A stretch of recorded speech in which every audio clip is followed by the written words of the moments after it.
Good morning, everybody.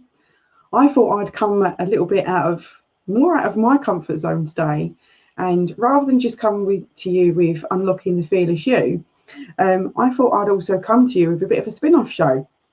Now, I've been speaking to Bradley, and we had a bit of a chat last night after we came online, and there is so many people out there that are going through all their fears and going through a lot of hard times that I said that what we'll do is perhaps I'll come out in the morning and help people out and see what I can do to help you overcome some of your fears.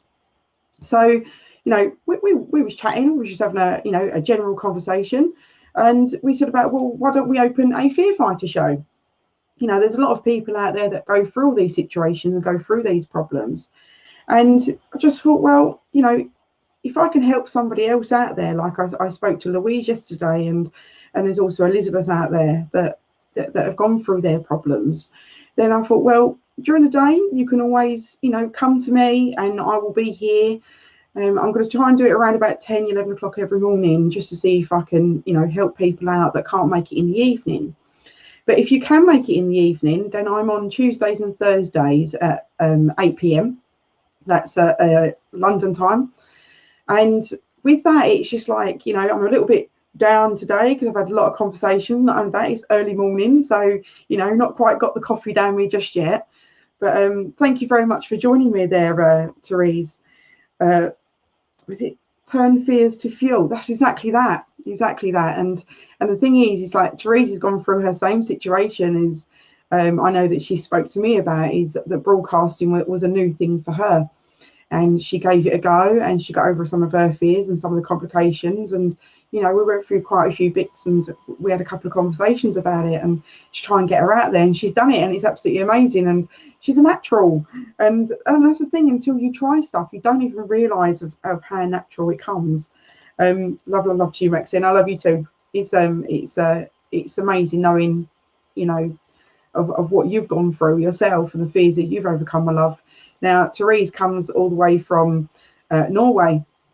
So, say hello to Therese there. Thank you very much for joining me today. So, I mean, what I was doing today is, talking to Bradley, and so many people find it so hard to overcome their fears. So we talked about, speaking on stage, how I turned my fear into a passion. I mean, the emotions in it was through the roof. And the thing is when you stand up there on stage, and like me and Brad was talking yesterday, if you sit and think about it, anything in your life, when it comes down to your fear, you'll never do it, because you're like, your brain second guesses everything that you do. That's what your brain is there to do. It's there to stop you, making a fool of yourself, or it's stopping you, moving forward to the next goal. Your brain is there to put you in survival mode. Now, we don't need that from the time of the saber-toothed tigers and caveman. So it's just something that we've brought along with us all the way through time. And the thing is when it comes down to you speaking on stage, it took me a long time. And, I went through so many different emotions. It came down from, oh, no, don't be stupid, I could never do this. And then after that, it was like, no, I don't need to do this. It's something that I'm not really into. And then it was after that, it was, oh, yeah, but I don't do technology. And the thing is, it's like you put everything in the way to stop you doing what you should be doing. And the thing is, it stops you progressing to the next stage. And what I decided to do is I found out what my why was. The reasons why I wanted to go on stage. And that's what you need to do. You get yourself a pen and paper, put it in front of you, and find out what your why is. Why do you go to work every day? Why do you have children? Why do you want to speak on stage? There is so many different whys in your life. You want to have children because you want to pass on your legacy, because you want to know what it feels like to be a parent, because you get this job. Why do you get that job? Because you really like working in that environment. Or the fact is that, why be an accountant? Why not, work in a warehouse? Well, because you like working with numbers. Find out your why. Because once you find that out, that is such a strong thing in your life, that once you find that out, there's so many things that you can do with it. So got Serpa online. Hi Serpa. Serpa comes from Finland.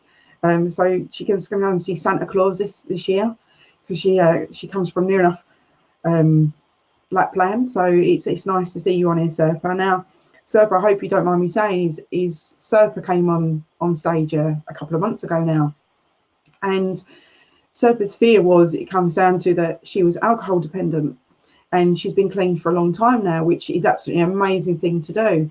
And you know, to actually do that, she found what her why was, and a part of that come down to that she wanted to be there for her children. She wanted to be there for herself. She wanted to live her life. She didn't want to be dependent on something. So what she had to do to overcome that was an amazing thing. So, you know, this is what I'm saying to people, you know, like yourself, is that find out what your why is, the reason why you either want to give something up or you want to move on. You know, it's how I felt. I mean, when I was up on stage, I had a major block. You know, when I, you know, my major block was that when I was 10, I stood up on stage and I forgot my lines of a play. Now, something so simple, you know, it was just a school play. It wasn't nothing major, but at the time it was. I mean, before that, I used to go to like the Royal Festival Hall, and I used to sing there with the Philharmonic Orchestra, you know, and I used to do that. And I used to sit in front of thousands of people. But as soon as it come down to, you know, I was in a massive group, so that made it a little bit different. But as soon as it come down to that, I did that thing on stage. I promised myself, I ingrained that fear into me that I was never, ever going to be this embarrassed again. I was never, ever going to be shown up. I was never, ever going to look stupid. You know, people wanted me to say things that I just couldn't remember. And I felt like an idiot. And the thing is, it's like, for something so small, it just blew up in my head. So when it come down to starting my business, it held me back. And the reason why it held me back, because I wouldn't do a Facebook Live. You know, there's a lot of people that like video out there. They like to be a face of their brand. And that just wasn't for me. And I just, you know, I didn't like technology. So I was like, no, I'm going to stay away from that too. And the thing is, it's like, it's overcoming that. And what you've got to do is you've got to look at what you would like to achieve. You know, whether that's in business or whether that's in your life. You know, there is so many things out there that you could gain. You know, you could do like me. I want to do public speaking, which I've now been doing. I'm being a life coach, which I'm now doing. I want to go into business coaching, which I'm now doing. I want to write and sell books, which is now I'm doing. But I would never be able to do those because in my head, it was ingrained into me. I could never be a public speaker because I didn't like speaking in front of crowds. I could never do a Facebook Live because I'm not very good with technology. I could never go and do life coaching because I don't know how to say things, because I'm very plain English. I am very blunt and to the point. I don't know how to do business coaching because if they ask me a question and I don't know everything, then I could never do it. I can't write a book because I'm dyslexic. And every single one of those, I've turned that around and said, do you know what? Go out there and do public speaking, because they are the tools to help you move forward in your life. And the thing is people don't realise that fear just doesn't exist. You know, you've got so much in your life that you need to achieve. Now, the reasons why I started public speaking is it took me a while. And I mean, it took me a while. It was only, I spoke to a lady in March and she turned around and said to me, you know, you've got a massive story there. Why don't you tell that story? And as some of you may know that have heard my story before, is I was beaten nearly to death by my husband at the time in front of both my children.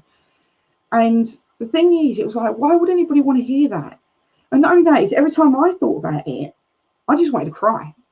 And the thing is, it's like I'd never really got over it. I'd got stuck. And it stopped me from moving forward. I didn't go certain places because I thought he may be there. I didn't do certain jobs because it reminded me of him. And the thing is, you need to heal. And the reasons why you got a fear is because you're not healed. And my main thing that when I decided to do public speaking is I wanted to help others, Now, when I opened up my business, Party Crown Direct, I opened it up because I wanted to be a one-stop party shop. And I did that because I like fun, I'm energetic, I enjoy, not so much this morning, but I enjoy, getting myself out there, helping other people. And not only that, but having kids myself, it was very much, I knew there was a niche in the market and I could help other people. So many people, when it comes down to their special occasions, it was very much they were here, there and everywhere. And if I could bring that into one place and say to people, look, you're here to enjoy your party, the last thing you want to do is wait in all day for like loads of different parcels from different places. So I did that to help others.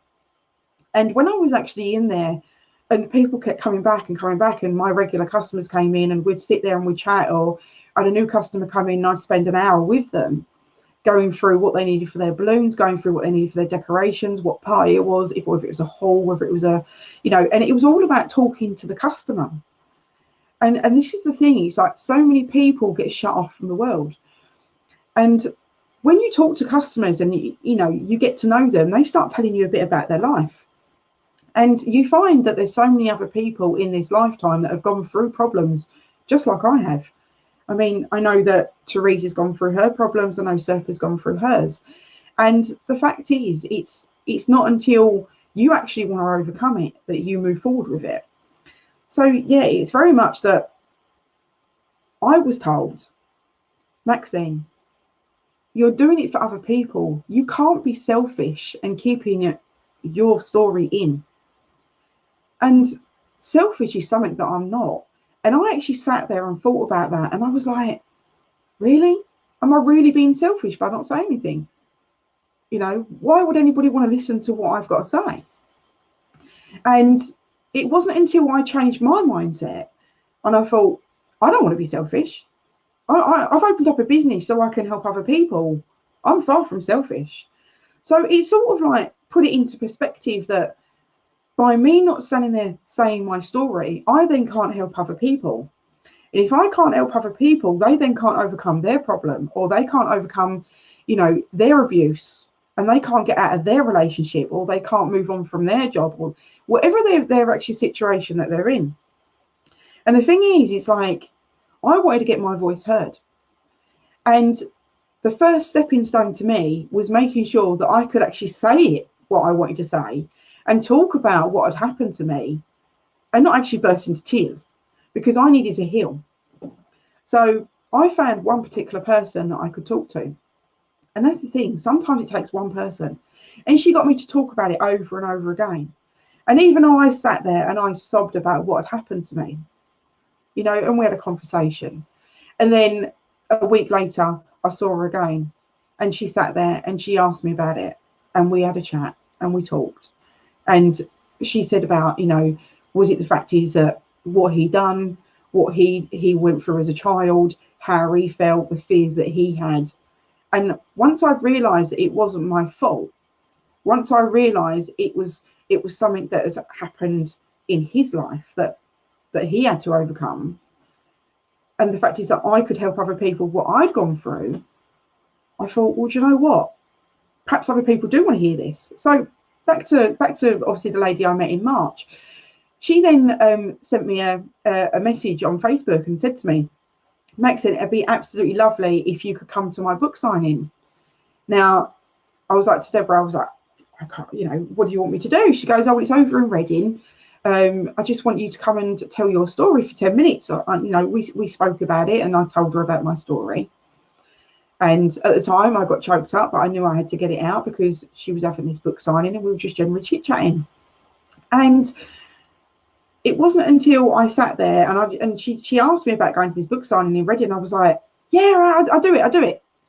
And it wasn't until after I was like, oh my God, can I actually really do this? This little brain bit that comes in, that second guess brain that comes in and says, do you really want to do that? Do you really want to put your dirty laundry out there? Do you really want to let people judge you? And that came into my brain, but I'd already said yes. I've already said that I'll do it. And I didn't want to let her down.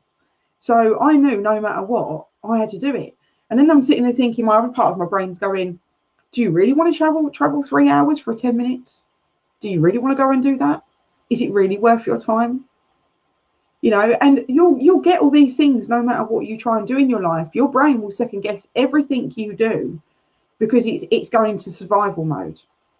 Yeah. And Serpa, oh bless you, Serpa's put lovely Maxine, and she says hello to Therese as well.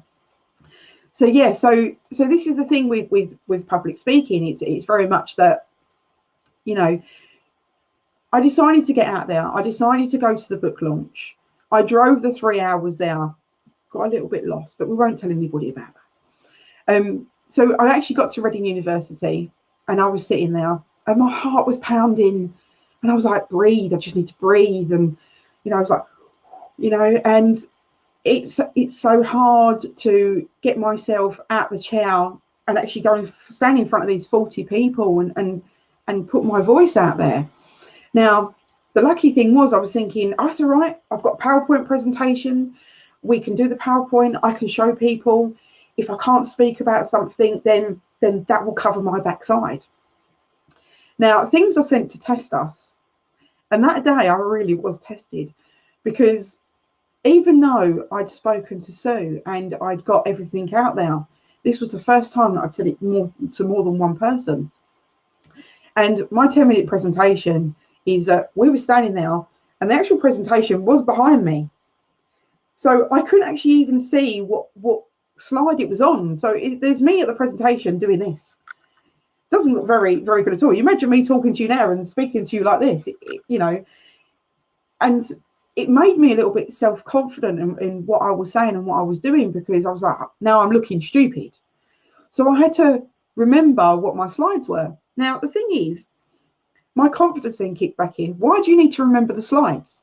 You don't need to remember slides, because that is only a tool to help you to see where you are, to egg you on to the next thing, because you lived that story. I don't need any tools. I lived it. So that sort of brought the confidence up in me as well. And when I actually got to the bit about where he broke my back, and it wasn't until I turned round and looked at the slides of the bit at the back that I felt choked. And I was like, I'm not just speaking it. I'm not just being told it. I'm not just going through it with somebody. I'm now visually seeing it.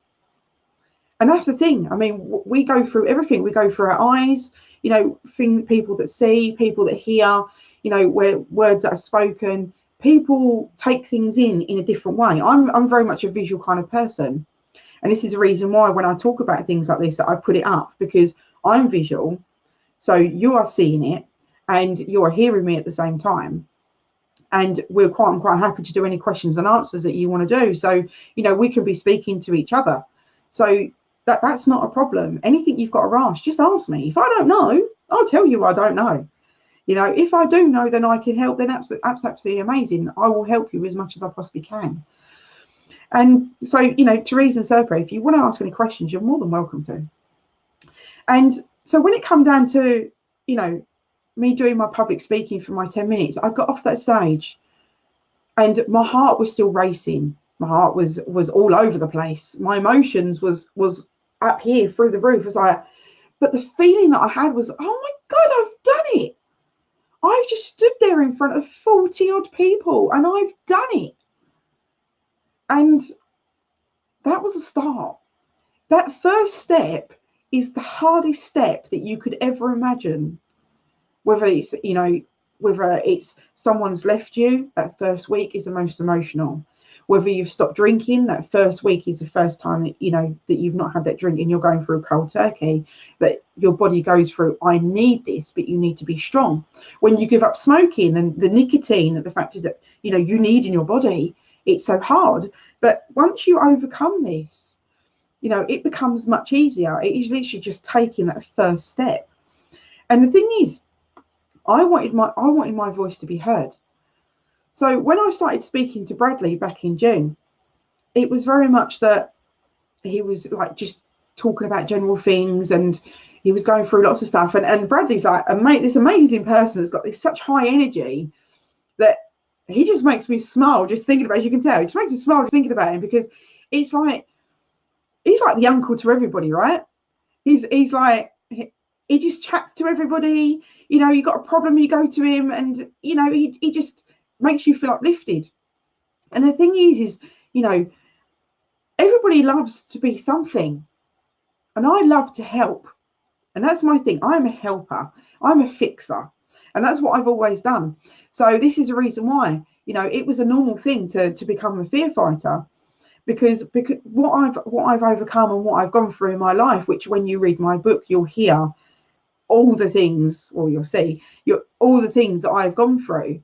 And you'd look at me and you'll go, and how come she is so positive about her life now? And the fact is she's still here. Because you'll be surprised of how many things that I've gone through. Okay. In my book, when I first started, I was told literally just write one sentence for everything that I've gone through, and just map it out in a timeline. And that's what I did. I had 8 pages of stuff, 8 pages of adversities that I'd gone through. I'm talking about A4 pages that I've gone through in my life. And there is so many things there. And I just want to help people. So the book that I'm writing is all about my life story. But what it is, it's got my tips and thoughts in there of how I overcome them. And it's also not just how I overcome them, it's in hindsight is how I overcome them then and how I would overcome them now. And what I would do to change the situation and what I should have done back then. And while I was actually even writing the book, I was actually realizing myself that, really, you did that? Why did you do that? And then I sat back and realized how much of a different person I am today compared to what I was back then, because I'd built up my confidence and I've built up my self-esteem and I've overcome a lot more issues. And to actually write my own book is, not only is it amazing, is the fact is that it can reach so many more people. And that's another reason for broadcasting. You know, there is so many people out there that go across the world that I can help. And that's basically what it's about. So public speaking is about getting your voice heard. It's about not being selfish. It's about sharing what you've gone through to help others. And that's what public speakers do. They don't just do it for themselves. If they're doing it for themselves, it's because they're still healing. But if they're doing it for other people, it's because they've healed and they're now willing to help.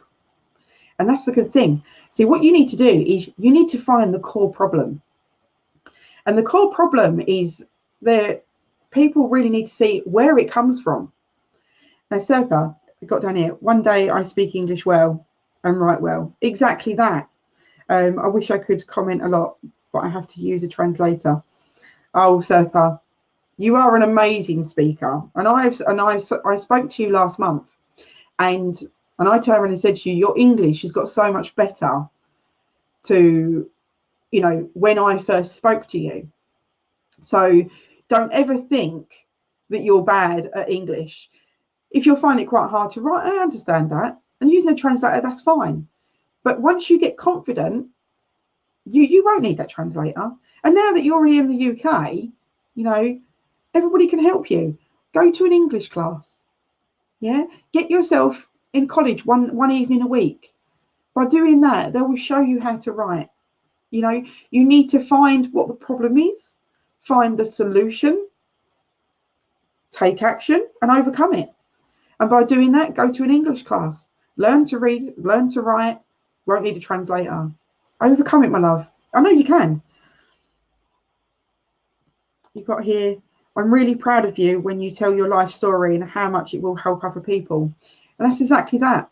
And I'm proud of you too, because at the end of the day, my lovely, it's like, it was very much that you told your story, and it was the first time that you'd spoken on stage, and it was the first time that you'd overcome that.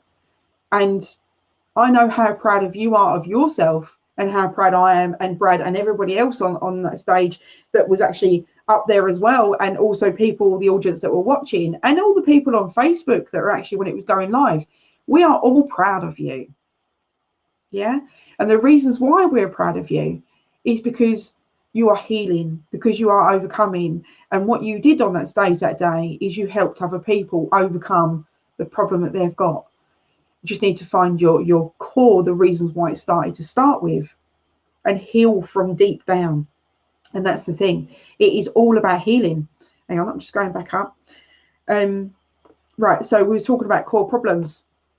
So as I said, my core problem about not speaking on stage was it came back from when I did, you know, I was actually doing Peter Pan, and I was a pirate. So I was even dressed in makeup and like fancy dress make like stuff and things like that. And it was very much that was my main core thing. So I had to go back to that situation of how I felt, and knowing that I'm not that person anymore. That was 30 years ago. 30. Should have said 20, shouldn't I? I know. But yeah, that was 30 years ago. So, you know, once you find your core, you will heal and you will learn to overcome. So that's what I'm saying to you as a fear fighter today. Learn what it is that stopped you at the beginning. Because once you learn that, you will not fear it anymore. And I promise you that. Okay? Where does your fear come from? Now, when I was younger, I had a fear of heights. And that come from when I was about 3 years old. My parents had a farm, and my dad was on top of one of the barns, and he was like, stay down there, I'm just going to go upstairs, up in the barn. So he got his ladder and he got up on the roof. Now, I was there on my own. I was like, I want to go and see my dad, you know, like a lot of like kids do. And I remember climbing up halfway up the ladder, around 3 or 4 runs. It wasn't amazingly high, you know, I had plenty to go up. And Dad said, right, you need to come down now so I can get down. I was like, I can't. And I was crying and I was sobbing. I can't get down. And he was like, all you got to do is put your foot down. I can't get down. And I was so scared of actually just putting that foot down to go back down in case I fell. And that made me scared of heights. Now, what I did is around about 16, 17 years ago, I worked in Argos. And just went there as a Christmas temp, just after my son was born. He was 4 months old. And I basically got in there, and they was like showing me around the things that I had to do. Right, okay, we need you in the warehouse as well. And when I got into the warehouse, there was these ladders. And I was like, how am I going to do this one? I didn't want to obviously look stupid. So I was like, well, I ain't going to tell them that I can't go up a ladder. But this particular ladders had a handrail. So I was like, I've just got to do it. So come to Christmas time, obviously in Argos, busiest peak period that you could possibly find. And all these orders are coming in, and people are like literally through the warehouse, and they're just going and getting all these orders. And I'm trying to pick all the ones from the bottom. Now, the problem is, when you stay at the bottom, where was I overcoming anything? I wasn't. So what I decided to do there and then is I chose all the things that are on the top shelf. And I then went around the warehouse, and I got told off the first day because I took so long. But I was going up one step at a time, holding onto this handrail, and I could feel my palms were sweating, my pulse was racing, my heart was beating really fast, my head was spinning. I was like, I don't know if I can do this. I was like, I don't know if I can do it. And I was like, people need their stuff. So I went up the step, and then I went up to another one, then another one, and I got to the top. I got the item, and then the fear was coming back down, because it was a flashback of what happened with my dad. Right, you need to come down now. And I was like, I can't do this. You know, and all these things go on in your brain when it comes down to fear. And I was like, I've got to do this. This is my job. I am going to get the sack, and I need the money. I need to get out of the house. I need to earn my money, and I need to just do it. So after 3 or 4 times, I kept going up and down, up and down. By the time 3 months were up, I was running up and down those steps. And then the reason why I was running up and down those steps is because I'd done it so many times that it meant nothing to me anymore. That's just one fear. I had another fear, is that I didn't like the dark. As I said, I was speaking to Brad yesterday. The fear came from when I was 7 years old, and my dad come bursting into my room when I was asleep, and he come and slapped me because I called my mum an old bat when I was 7. And he thought I was being so disrespectful that when he came in from work, he came in and he gave me a slap leg. Now, the problem was, because I was asleep, it was like he come bursting through my door banged on the back of the wall, and it just made me jump. And then he was just shouting and screaming at me, and he just slapped me, and that there gave me a fear of the dark. Now, when you've got a fear of the dark, it's like anytime the electric will go, I would be cowering in a corner, or we'd go out and the street lights would come on, and no matter how old I was, I'd go home. And I was like, I can't do this. I need to face this. So then what I do is, when I went out with my friends, we'll go out in a group and we stay at night time, and then we'll all walk home. And I always made sure I had somebody with me. Well, it got to the point when I was like 15, 16, that I would then walk my friends home at 11, 12 o'clock at night and walk back myself. And I could feel my heart beating. I was sitting there like looking around. It's like, oh, you know, if anybody's watching me. And it was just, again, me second guessing everything that was going on. I knew it was absolutely fine. But because I didn't like the dark, it's just something that it just frightened me.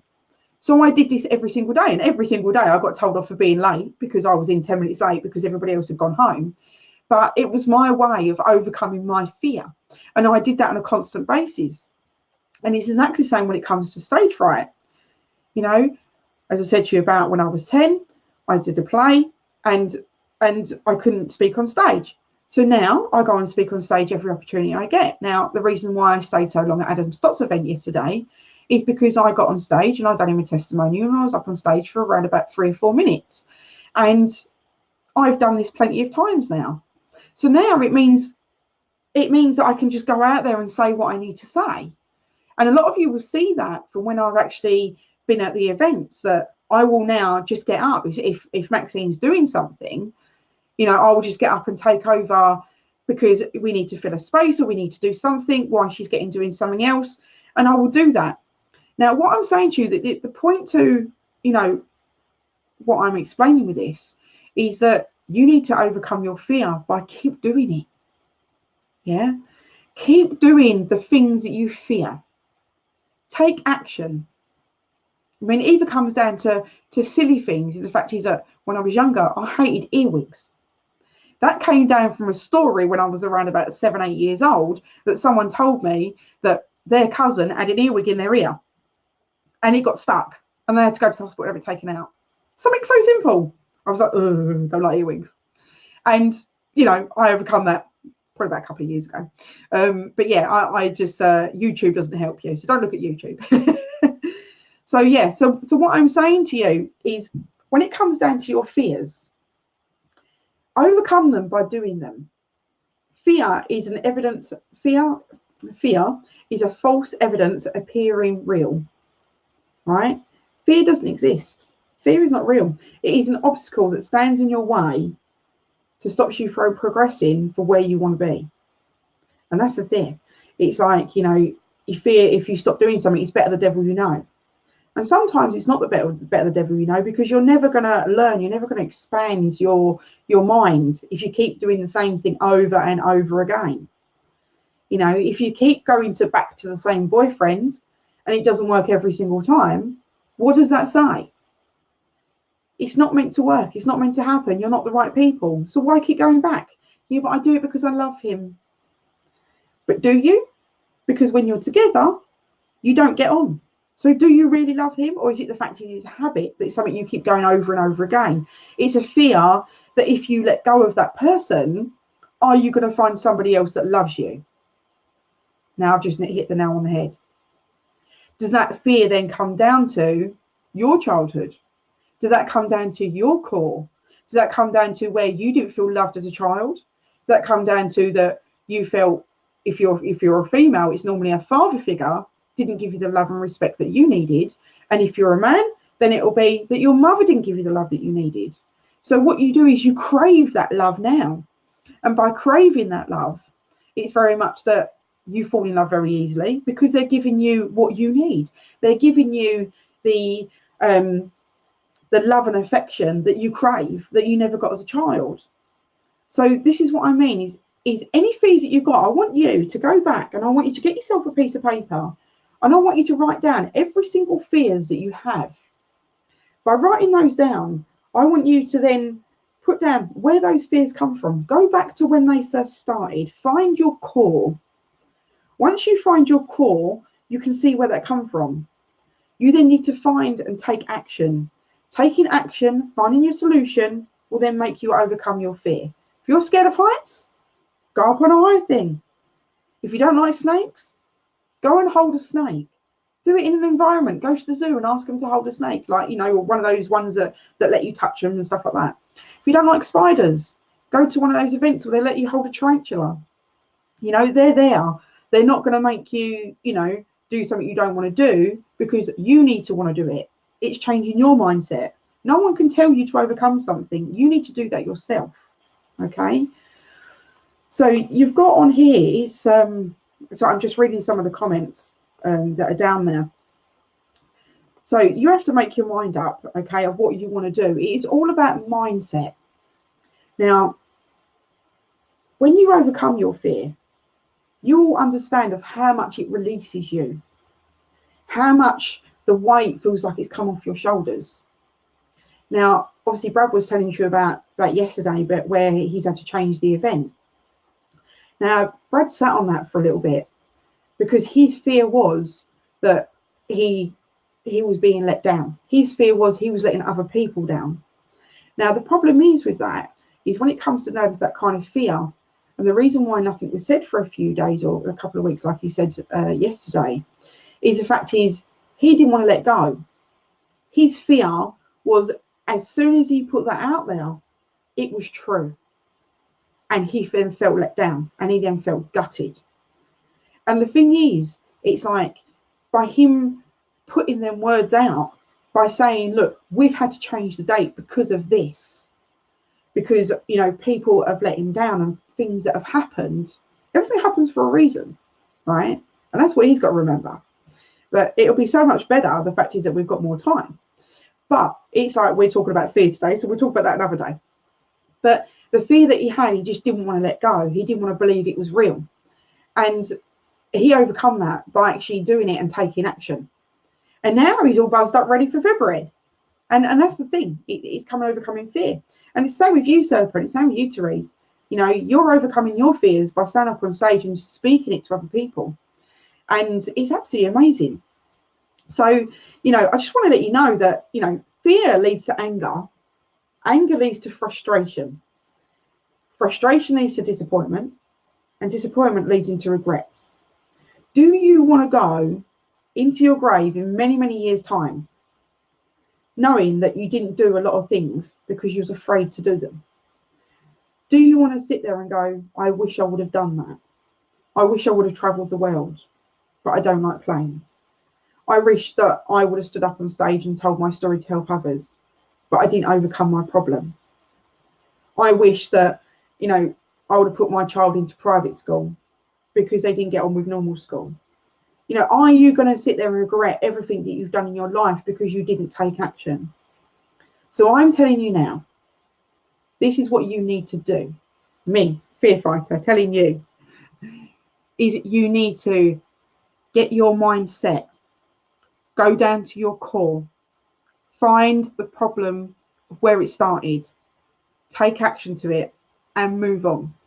Because I promise you now, if you don't do that, if you don't do the things that you're meant to be put in this life to do, you will regret them later. And that's a fact. You will regret them later. How many things have you already put by already and that you wish that you'd done? And that's what you've got to think of. Yeah? Because fear doesn't exist. It doesn't exist at all. It is all in the mind. The thing is the mind blows everything out of proportion.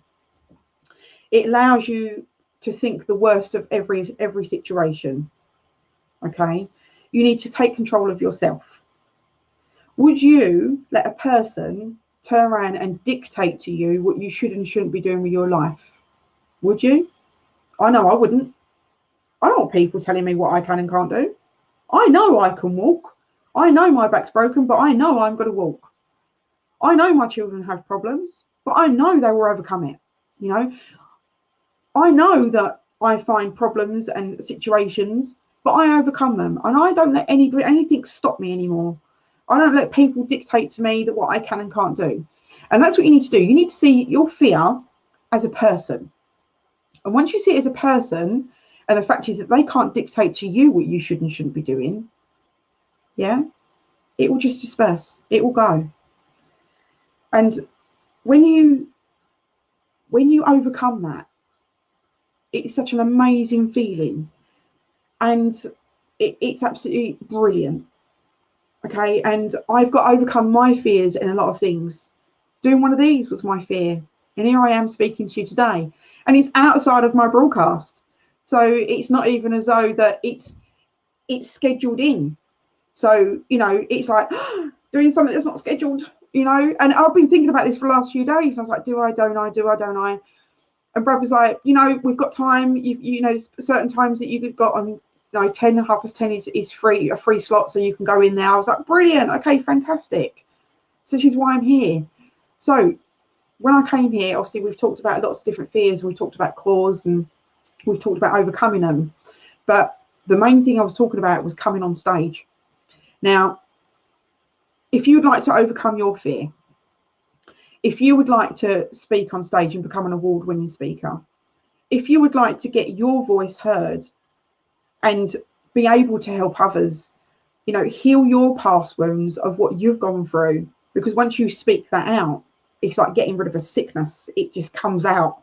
And once it's gone, you feel so much better about it. Yeah.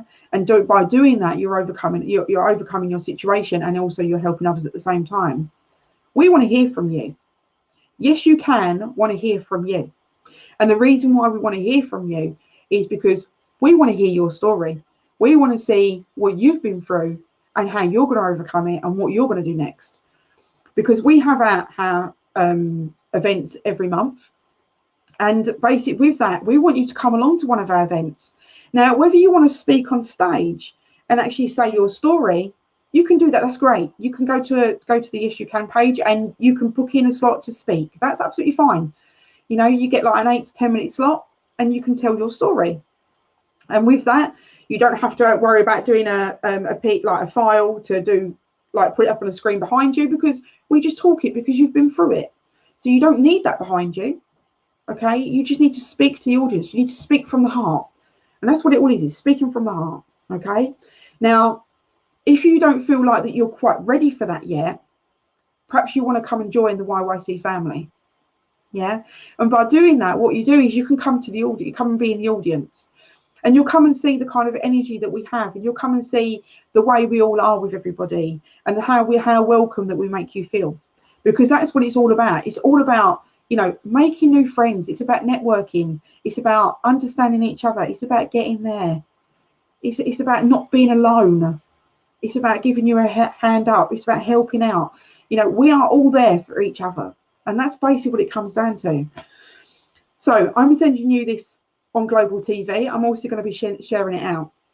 Now, if you've got a message for me, whether you're listening to this now or whether it's going to be on replay, send a message on Global TV and reach out to one of us.